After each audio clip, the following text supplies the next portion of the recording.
Hi guys, Assalamu alaikum. Welcome to SL Lady's Kitchen. இன்றைக்கு நாங்கள் பார்க்க போகிறது எள்ளு டஃபி ரெசிபி. வாங்க எப்படி செய்கிறேன்னு பார்ப்போம்.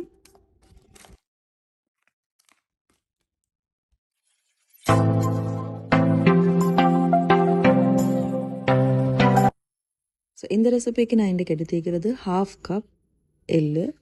இது பார்த்திங்கன்னா நல்லா க்ளீன் ஆகிக்கிறது ஒரு எள்ளு. ஸோ அதனால் வாஷ் பண்ண எதுவும் தேவையில்லை.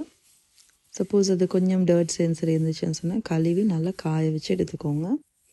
இப்போ இதை நாங்கள் ரோஸ்ட் பண்ண போகிறோம். ஃபியூ மினிட்ஸ்க்கு நல்லாவே லோ ஃப்ளேமில் லைட் எல்லோ கலர் ஆகிற வரைக்கும் ரோஸ்ட் பண்ணி எடுத்துக்கோங்க. இந்த மாதிரி நல்லா ரோஸ்ட் ஆகிட்டு வரப்போக நல்ல ஸ்மெல் ஒன்று வரும். ஸோ அந்த டைமில் ஸ்டவ் ஆஃப் பண்ணிவிட்டு இதை எடுத்து வச்சுருவோம்.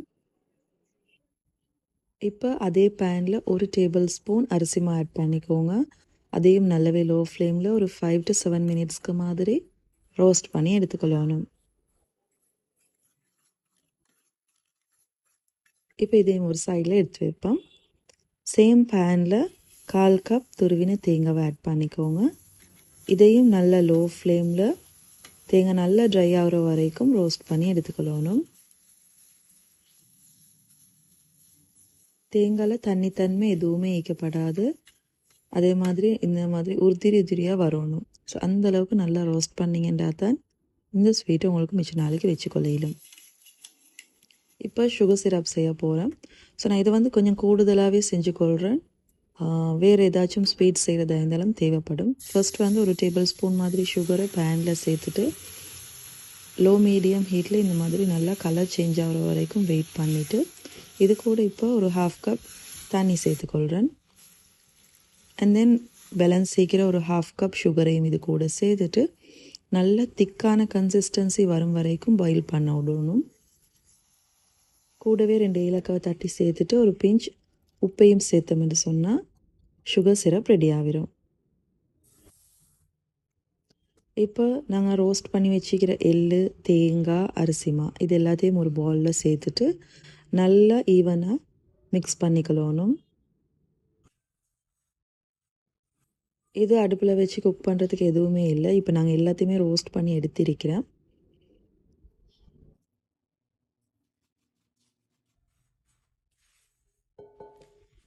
இது கூட சேனி பானியை கொஞ்சம் கொஞ்சமாக சேர்த்துட்டு மிக்ஸ் பண்ணிக்கொள்ளணும். இது பார்த்திங்கன்னா நல்லா திக்கான சுகர் சிரப்.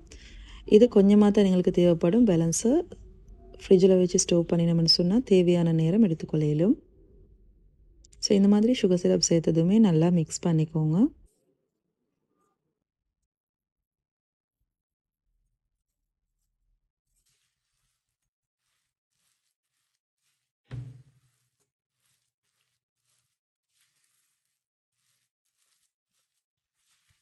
எள்ளு, அரிசிமா, தேங்காய் இது எல்லாம் சேர்ந்து நல்ல ஒரு டோ பதத்துக்கு எல்லாம் ஒன்று சேர்ந்து வரணும். ஸோ அந்த அளவுக்கு மிக்ஸ் ஆகினதுமே பட்டர் இல்லாட்டி நெய் தடவின ஒரு பாக்ஸில் இதை ட்ரான்ஸ்ஃபர் பண்ணிக்கோங்க. ஒரு ஸ்பூனில் பட்டர் தடவிட்டு அது இந்த மாதிரி நல்லா ஈவனாக ஸ்ப்ரெட் பண்ணிக்கோங்க. அண்டு இது நல்லா ஆறிட்டு வர போக்குள்ள நல்லா திக்காகும். ஸோ அதுக்கு பிறகு உங்களுக்கு தேவையான அளவுக்கு பீசஸ் போட்டு கட் பண்ணிவிட்டு சர்வ் பண்ணுங்கள். அவ்வளோதான். வெரி சிம்பிள் அண்ட் ஈஸியான ஒரு ரெசிபி. இது பார்த்தீங்கன்னு சொன்னால் ஒரு ஹெல்த்தியான ரெசிபி என்றும் சொல்லிடும். பிகாஸ் எள்ளில் நிறைய ஹெல்த் பெனிஃபிட்ஸ் இருக்குது. ஸோ இந்த வீடியோ உங்களுக்கு பிடிச்சிக்குமென்னு நினைக்கிறேன். பிடிச்சிருந்தேன்னா மறக்காமல் லைக் பண்ணிவிட்டு உங்களோட ஃப்ரெண்ட்ஸ் அண்ட் ஃபேமிலி கூட ஷேர் பண்ணுங்கள். சப்ஸ்கிரைப் பண்ணாமல் வீடியோஸ் பார்க்குறவங்க இப்போவே சப்ஸ்கிரைப் பண்ணிவிட்டு பெல் ஐக்கனையும் ப்ரெஸ் பண்ணிக்கோங்க. இன்ஷா அல்லாஹ் இதே மாதிரி இன்னும் ஒரு புதிய ரெசிபியில் உங்களை சந்திக்கிறேன். அது வரைக்கும் டேக் கேர், பாய், அஸ்ஸலாமு அலைக்கும்.